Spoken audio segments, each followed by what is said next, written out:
Chosen one, what I'm about to reveal will fundamentally transform your understanding of the spiritual journey you're on. Because that first awakening you experienced, that initial breakthrough you had, that moment when everything shifted and you thought you finally understood reality, that wasn't the end. That wasn't the destination. That wasn't the completion of your spiritual evolution. That was the beginning. That was the doorway.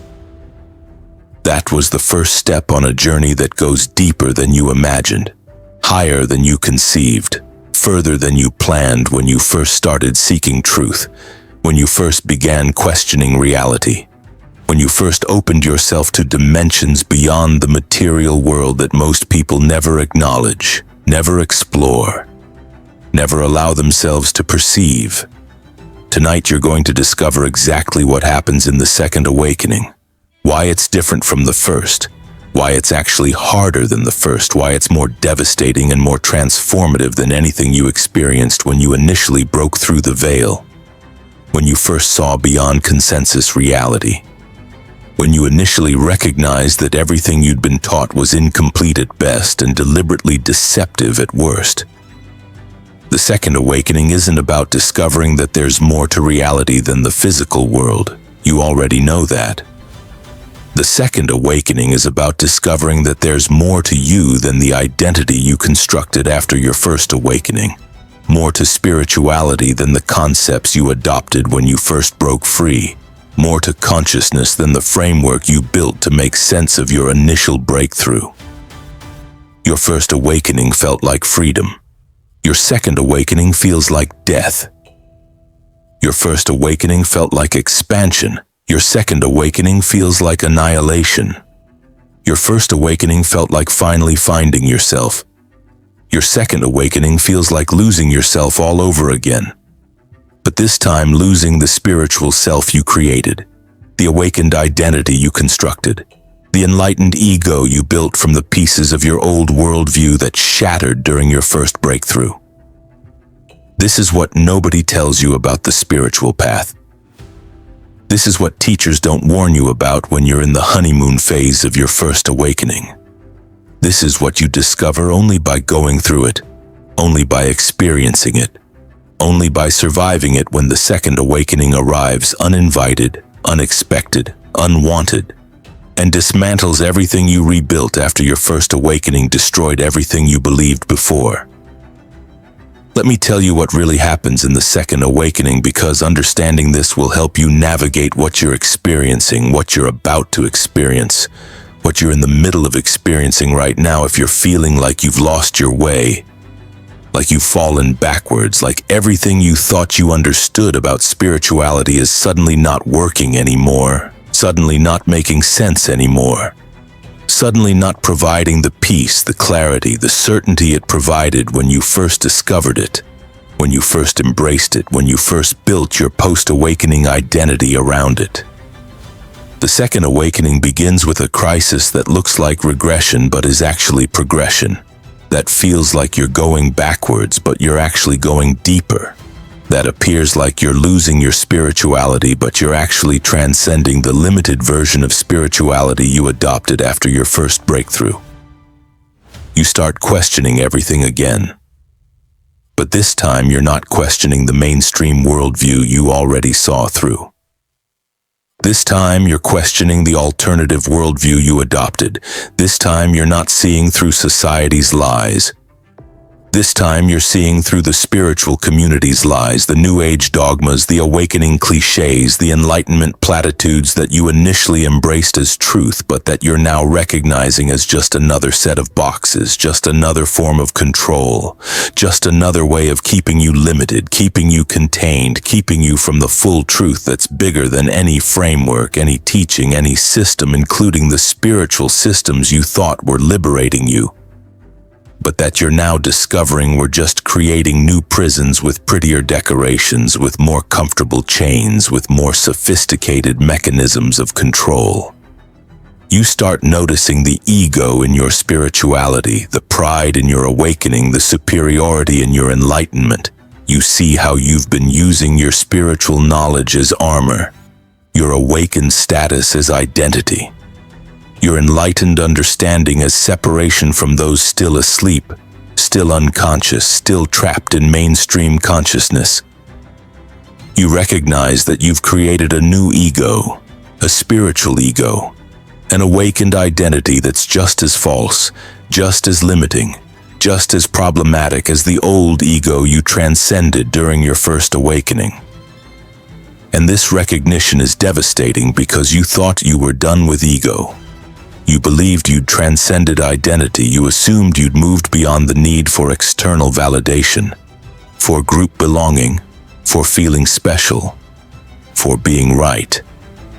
But the second awakening reveals that your first awakening just transferred these needs to spiritual context, just relocated these patterns to awakened community, just repackaged these drives in enlightened language. You're still seeking validation, but now it's validation from other awakened people, from spiritual teachers, from consciousness communities. You're still seeking belonging, but now it's belonging to the awakened tribe, the conscious collective, the enlightened few who see what others don't see. You're still seeking to feel special, but now it's special because you're awakened, chosen, different from the sleeping masses. You're still seeking to be right, but now it's being right about spiritual truths, cosmic laws, metaphysical realities. The second awakening shows you that you haven't transcended ego. You've just given it a spiritual makeover. You've just dressed it in awakened clothing. You've just taught it to speak in consciousness language while it continues operating exactly as before. Comparing, judging, defending, attacking, proving, performing, pretending. This recognition is humiliating. This awareness is crushing. This understanding is devastating because it means you're not as evolved as you thought, not as awakened as you believed, not as enlightened as you claimed. And this humiliation, this crushing, this devastation is exactly what's needed, exactly what's required, exactly what must happen for you to move beyond spiritual ego, beyond awakened identity, beyond enlightened self-concept into something deeper, something truer, something more authentic than any identity can contain, any concept can capture, any framework can express. The second awakening reveals the shadow in your light, the darkness in your awakening, the unconsciousness in your consciousness. You see how you've been bypassing real healing through spiritual concepts, avoiding genuine growth through awakened beliefs, escaping actual transformation through enlightened understanding. You recognize that you've been using spirituality as escape, awakening as avoidance, enlightenment as denial of the messy, painful, difficult work of actually integrating what you've seen, actually embodying what you've understood, actually living what you've realized instead of just knowing it intellectually, instead of just speaking it philosophically, instead of just performing it socially. You've been spending more time talking about awakening than being awake, more energy teaching consciousness than embodying awareness, more focus on looking enlightened than actually doing the hard, unglamorous, invisible work of healing trauma, processing shadow, integrating disowned parts, facing repressed emotions, acknowledging denied truths, accepting rejected aspects of yourself that didn't fit the awakened image, that didn't match the enlightened persona, that didn't align with the spiritual identity you constructed after your first breakthrough shattered your old identity but left you scrambling to create new one, to rebuild new self, to establish new ego that was spiritual enough to feel safe, awakened enough to feel superior, enlightened enough to feel separate from the unconscious masses you no longer identified with, no longer felt part of, no longer wanted to be associated with. The second awakening dismantles this separation, destroys this superiority, demolishes this safety by showing you that you're not separate from the unconscious, you're not superior to the sleeping. You're not as different from the masses as your spiritual ego wants to believe. You carry the same shadows, you harbor the same wounds, you operate from the same fears. You just hide them better behind spiritual language, behind awakened concepts, behind enlightened frameworks that sound evolved but that function as defense mechanisms, that appear transcendent but that serve as avoidance strategies, that look like growth but that enable stagnation by making you feel like you've already arrived, like you've already transformed, like you've already become who you need to become, when the truth is you've just created new character, new role, new performance called awakened person or enlightened being or conscious creator that you're now playing instead of the old roles you played before. But that is still role, still performance, still something you're doing rather than something you're being, still identity you're maintaining rather than truth you're embodying, still ego you're protecting rather than self you're dissolving. Let me tell you what happens when you're in the thick of the second awakening, when you're in the middle of this dismantling, when you're experiencing this demolition of everything you rebuilt after your first awakening. You lose faith in spirituality itself. Not because you stop believing in spiritual reality, not because you return to pure materialism, but because you see through the spiritual marketplace, the consciousness industry, the awakening business that's selling enlightenment like it's a product you can purchase, selling awakening like it's a destination you can reach, selling consciousness like it's a state you can achieve and maintain permanently if you just follow the right teaching, practice the right technique, adopt the right framework, join the right community, follow the right teacher. You see the cult dynamics in spiritual communities, the guru worship disguised as honoring teachers, the groupthink masquerading as collective consciousness, the conformity hiding behind celebration of authenticity. You notice how everyone's awakening looks suspiciously similar, how everyone's enlightenment speaks in the same cliches, how everyone's consciousness expresses through identical frameworks as if awakening was assembly line producing identical products rather than unique process, revealing unique expression of universal truth through unique vehicle of each individual consciousness. You realize that much of what's called spirituality is just religion with different vocabulary, just dogma with different concepts, just control with different mechanisms. You see how spiritual teachers replicate the same power dynamics as traditional religious leaders, how awakened communities create the same in-group, out-group boundaries as conventional religions, how consciousness movements establish the same orthodoxy-heresy distinctions as organized faiths. And this recognition is disillusioning because you thought you'd escaped religion. You believed you'd transcended dogma, you assumed you'd moved beyond control into freedom, into autonomy, into authentic relationship with truth that wasn't mediated by authorities, wasn't filtered through hierarchies, wasn't controlled by gatekeepers. But the second awakening shows you that you just found new authorities, new hierarchies, new gatekeepers who claim to have awakened before you, who position themselves as more enlightened than you, who present themselves as qualified to tell you what's true, what's real, what's valid in your experience, and what's ego, what's resistance, what's evidence you haven't really awakened yet, haven't truly seen, haven't genuinely transcended despite your experiences, despite your realizations, despite your transformations that they dismiss, they minimize, they invalidate because they don't match the template, don't fit the framework, don't align with the teaching they're selling, the system they're promoting, the methodology they're marketing. The second awakening makes you question everything about spirituality, everything about awakening, everything about the entire consciousness movement that you initially embraced as salvation, as liberation, as the answer to all questions, the solution to all problems, the key to all mysteries. And this questioning is necessary, this doubt is required, this disillusionment is essential because you need to clear away the false spirituality, the performed awakening, the intellectual enlightenment that's all concept and no embodiment, all knowledge and no wisdom, all understanding and no transformation. You need to strip away the spiritual bypassing, the awakening pretending, the enlightenment performing so you can get to what's real, what's true, what's authentic beneath all the layers of spiritual identity.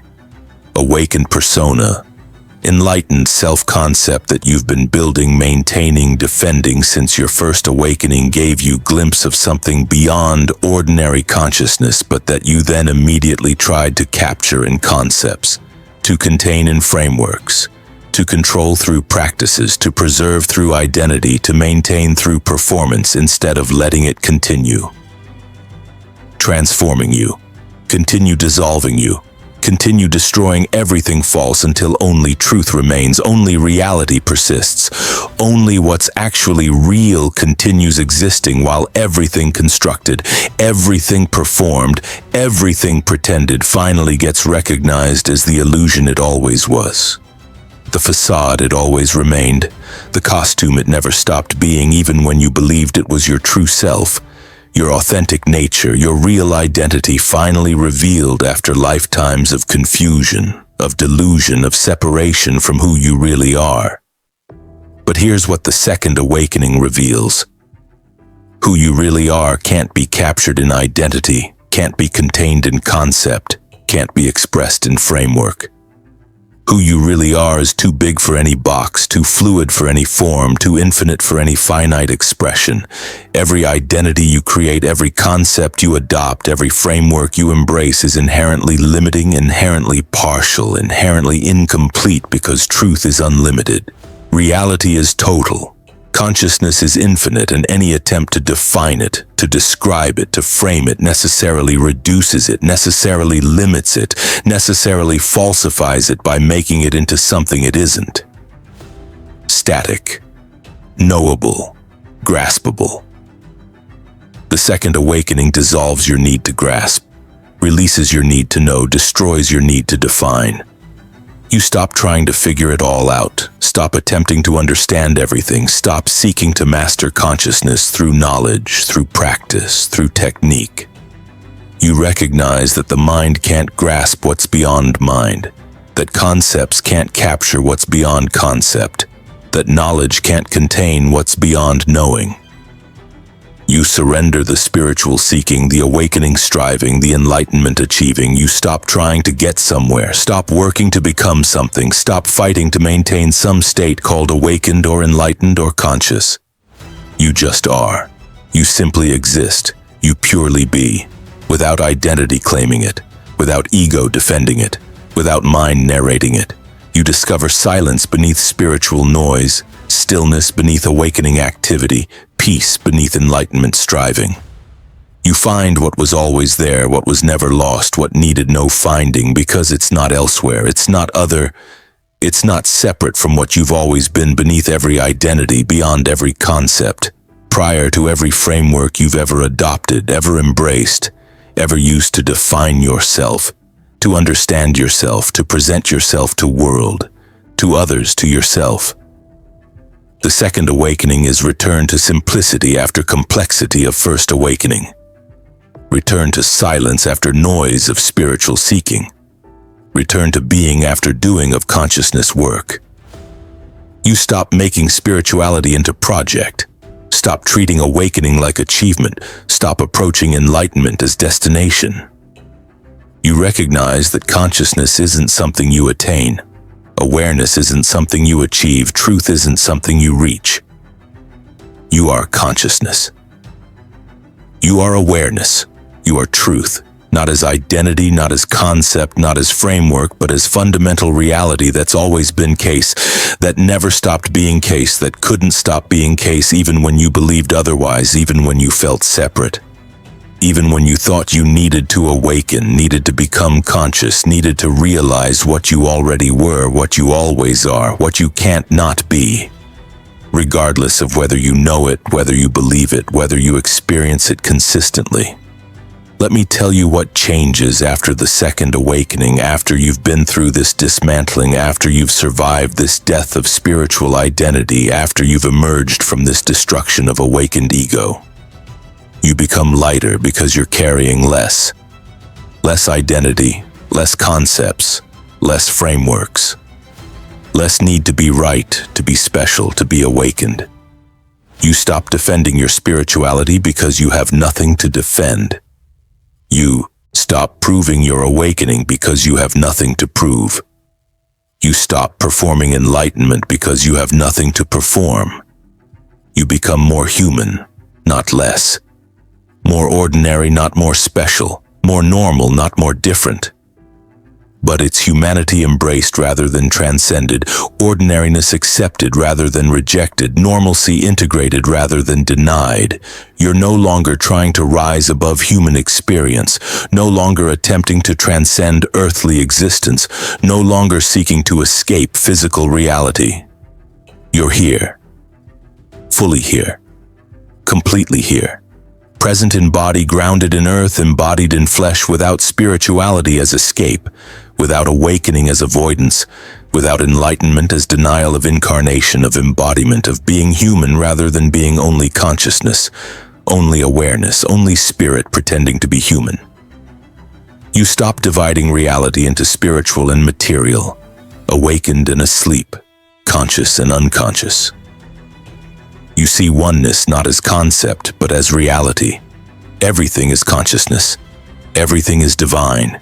Everything is sacred, including the mess, including the pain, including the difficulty, including what you previously judged as unconscious, as unawakened, as unenlightened because it didn't fit spiritual image, didn't match awakened template, didn't align with enlightened framework that you were using to divide reality into acceptable and unacceptable, into spiritual and unspiritual, into high vibration and low vibration, as if consciousness has levels, as if awareness has hierarchy, as if truth has degrees when actually consciousness is consciousness.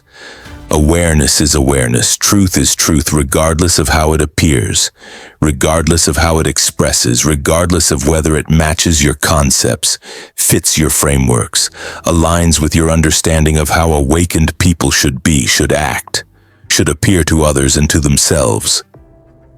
After the second awakening, you stop shoulding yourself, stop shoulding others, stop shoulding reality. You accept what is, you embrace what's here, you allow what's present. Without resistance born from spiritual concepts about how things should be if you were truly awakened, how you should feel if you were really enlightened, how reality should look if you were genuinely conscious.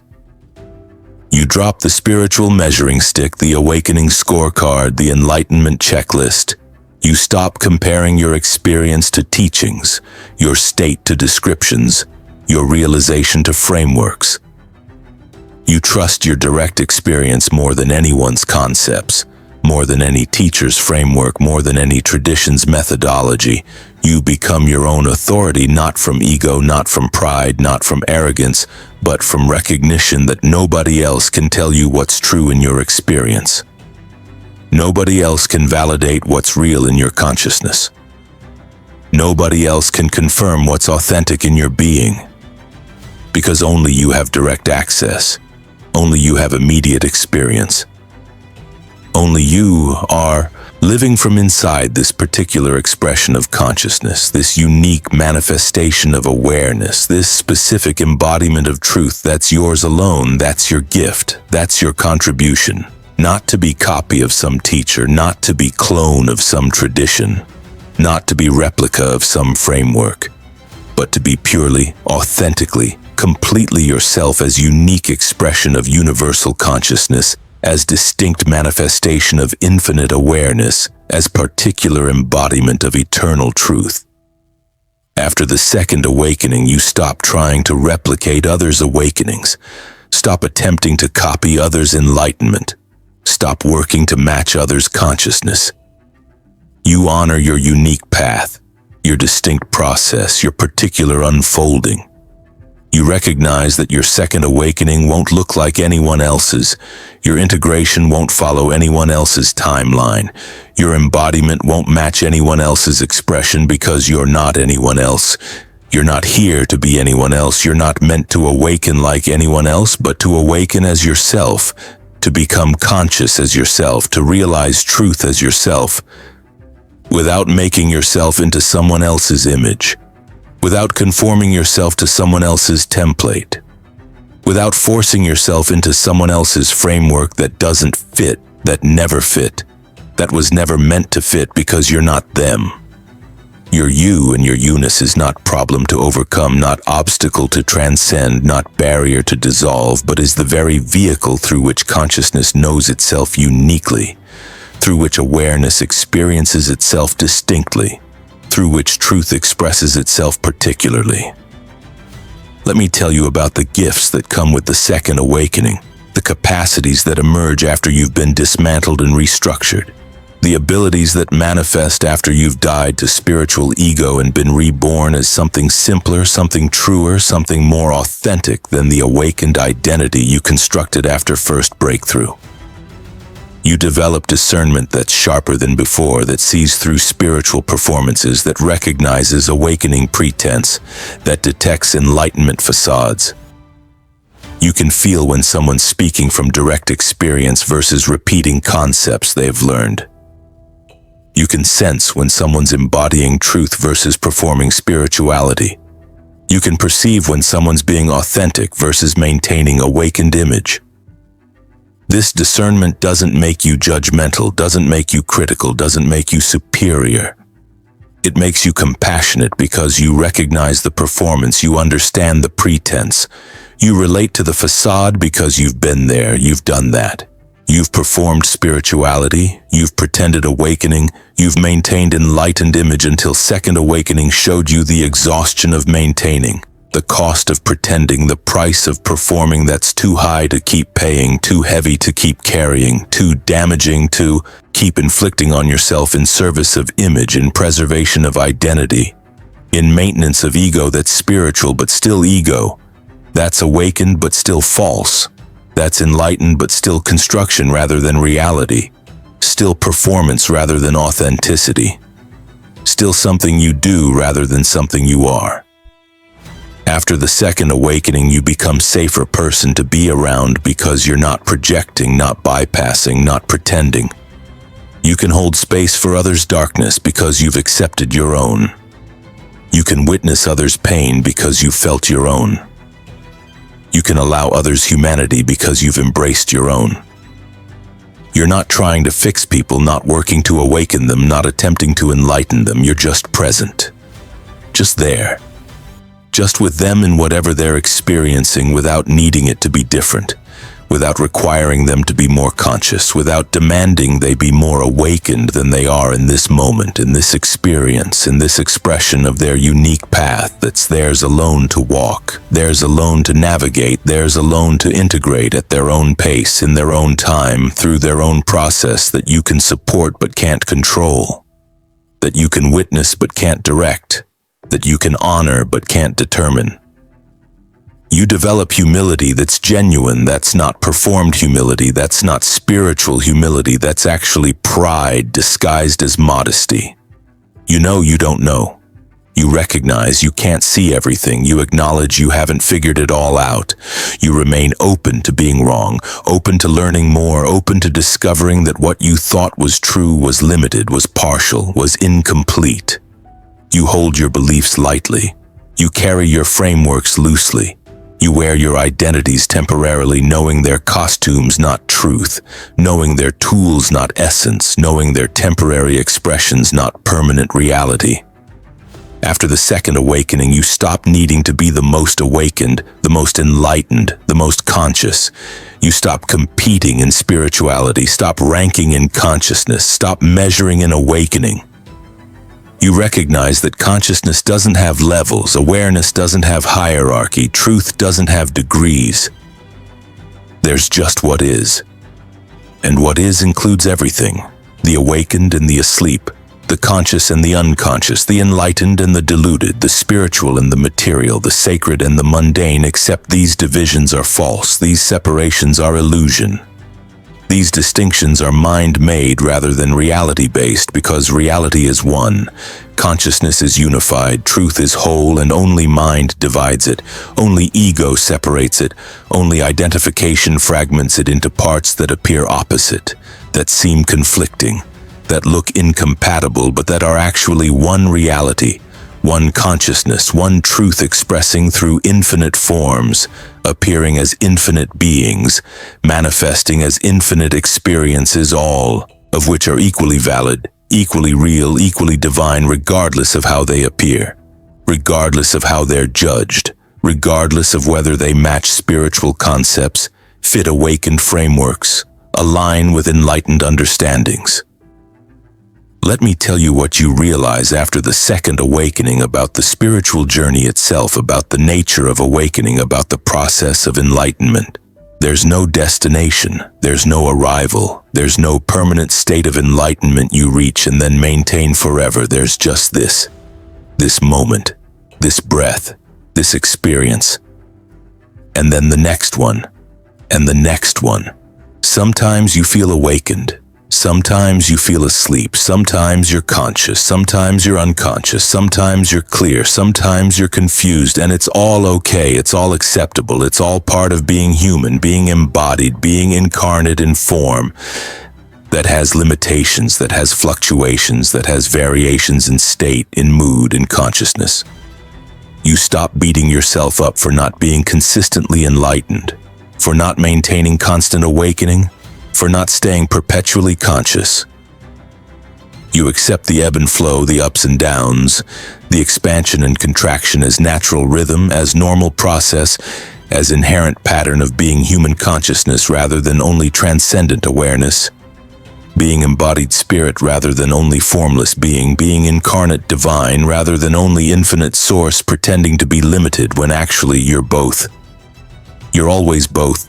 You can't not be both as long as you're here, as long as you're embodied, as long as you're alive in physical form, experiencing human existence with all its messiness, all its complexity, all its beautiful, terrible, difficult, glorious, contradictory reality that can't be captured in spiritual concepts, can't be contained in awakened frameworks, can't be reduced to enlightened understanding because it's too much, too big, too real for any concept, any framework, any understanding to hold, to express, to communicate fully, completely, accurately. After the second awakening, you stop trying to live up to spiritual ideals, stop attempting to match awakened templates, stop working to fulfill enlightened image. You just live. You simply be. You purely exist as you are, as you appear, as you express in this moment, in this form, in this particular embodiment of consciousness that's imperfect, that's incomplete, that's still growing, still learning, still evolving, still becoming, because the journey doesn't end. The path doesn't stop, the process doesn't complete as long as you're alive, as long as you're conscious, as long as you're here, having this experience, navigating this existence, embodying this form. You become comfortable with not knowing, with uncertainty, with mystery. You stop needing all the answers, stop requiring complete understanding, stop demanding total clarity. You rest in not knowing. You relax into uncertainty. You embrace mystery.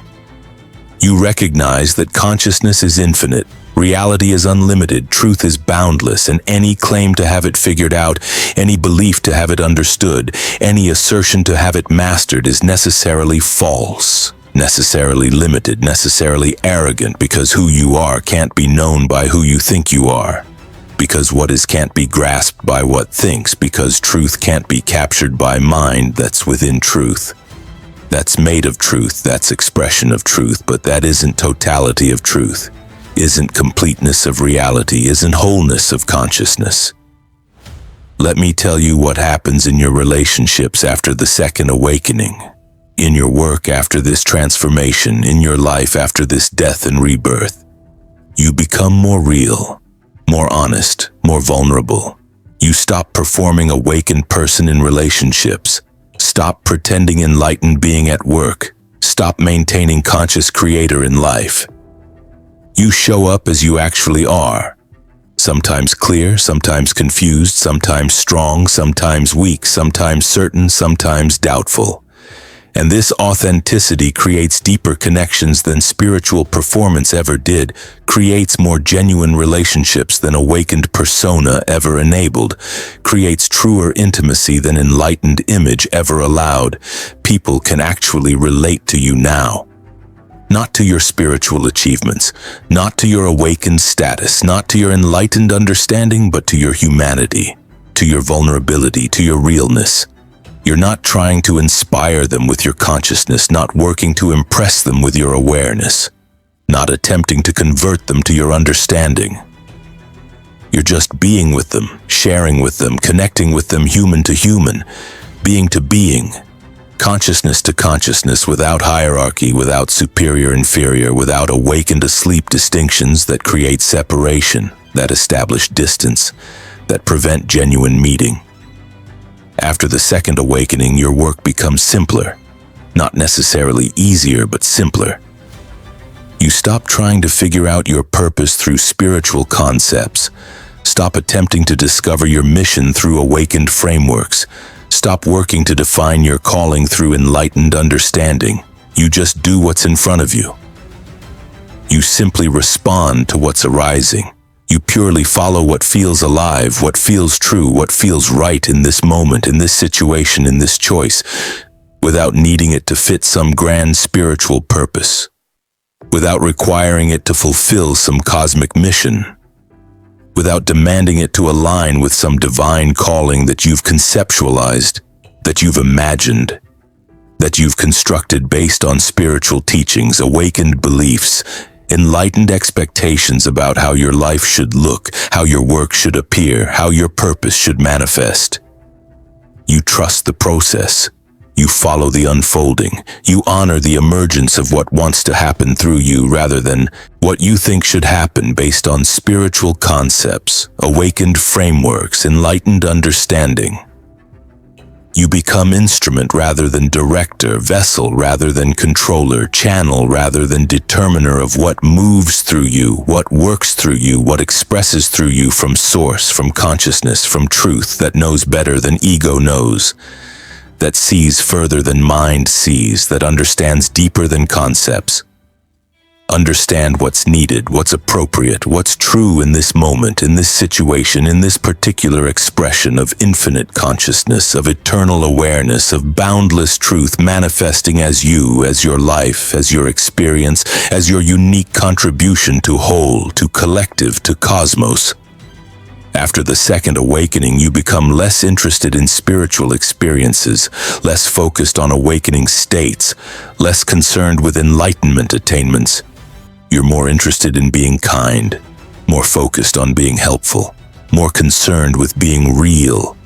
You care less about having profound realizations, less about maintaining elevated consciousness, less about achieving expanded awareness. You care more about being present with what is, being accepting of what's here, being loving toward what appears, including the unspiritual, including the unawakened, including the unenlightened aspects of reality, of yourself, of experience that spiritual ego wanted to transcend, that awakened identity tried to bypass, that enlightened persona worked to deny. You integrate rather than transcend. You include rather than exclude. You embrace rather than reject. You bring consciousness to unconsciousness rather than identifying as conscious against unconscious. You bring light to darkness rather than identifying as light against darkness. You bring love to fear rather than identifying as love against fear. You become bridge rather than side, integration rather than division, wholeness rather than fragment, identifying against other fragments, judging other aspects, rejecting other expressions of same whole, same consciousness, same truth appearing as multiplicity, manifesting as diversity, expressing as variety that's not problem but is richness, not obstacle but is gift, not confusion but is beauty of consciousness knowing itself in infinite ways, experiencing itself through infinite forms, expressing itself as infinite beings, all of which are equally valuable, equally important, equally divine, regardless of how awakened they appear, regardless of how conscious they seem, regardless of how enlightened they look to spiritual ego, to awakened identity, to enlightened persona that's still judging, still dividing, still separating when truth is unified, reality is whole, consciousness is one. Now let me tell you how to navigate the second awakening if you're in it, if you're going through it, if you're being dismantled by it right now. First, stop resisting, stop fighting it, stop trying to get back to how things were after your first awakening. Stop attempting to regain the certainty you felt. Stop working to restore the clarity you had. That certainty was false. That clarity was limited. That understanding was incomplete. What you're losing needed to be lost. What's being destroyed needed to be destroyed. What's dying needed to die so something truer, something deeper, something more authentic can emerge, can be born, can manifest through you. Second, let yourself not know. Let yourself be uncertain. Let yourself be confused. Stop trying to figure it out. Stop attempting to understand. Stop working to make sense of what's happening through spiritual concepts, through awakened frameworks, through enlightened understanding. Drop into not knowing. Rest in uncertainty. Relax into confusion. Trust that consciousness knows what it's doing even when you don't. Trust that awareness is guiding even when you can't see where. Trust that truth is working even when you can't understand how. Third, be gentle with yourself. This is hard. This is painful. This is devastating. You're losing everything you rebuilt after your first awakening destroyed everything you believed before. You're dying again. And death hurts even when it's necessary, even when it's liberating, even when it's leading somewhere better, somewhere truer, somewhere more authentic than where you've been. Give yourself permission to grieve. Give yourself space to hurt. Give yourself time to process the loss of spiritual identity, awakened persona, enlightened self-concept that you invested in, that you believed was real, that you thought was finally true you after a lifetime of false selves, false identities, false personas. Fourth, stay embodied. Don't escape into spirituality. Don't bypass into awakening. Don't avoid through enlightenment.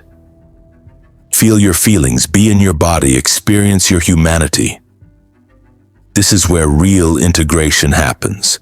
Not in transcendent states, not in elevated consciousness, not in expanded awareness, but here in the body, here in the feelings, here in the messy, difficult, painful process of being human consciousness rather than only pure awareness, being embodied spirit rather than only formless being incarnate divine rather than only infinite source. Fifth, trust the process. This is transformation, this is evolution, this is growth, even though it feels like regression, feels like loss, feels like you're going backwards. You're not going backwards, you're going deeper, you're not losing progress, you're losing pretense, you're not falling asleep.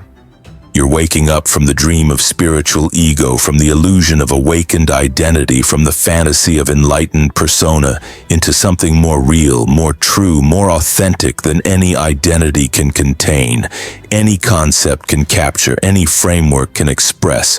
Sixth, find support. Find people who've been through this. Find teachers who talk about this. Find communities that acknowledge this instead of denying it, instead of calling it ego resistance, instead of labeling it spiritual crisis when it's actually spiritual evolution, when it's actually consciousness maturation, when it's actually awakening, deepening beyond first breakthrough into second awakening that's harder, darker, more devastating, but also more liberating, more transforming, more real than anything you experienced before. And finally, remember, you're not alone. Every genuine spiritual path includes this. Every authentic awakening process contains this.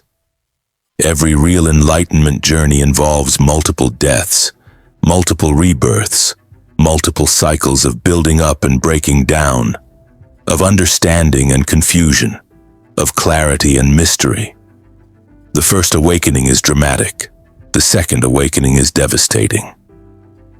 But what comes after, what emerges through, what's born from this death of spiritual ego, from this destruction of awakened identity, from this demolition of enlightened persona is worth everything you're losing, worth everything you're releasing, worth everything that's dying, because what's being born is truer, deeper, more authentic than anything that's dying.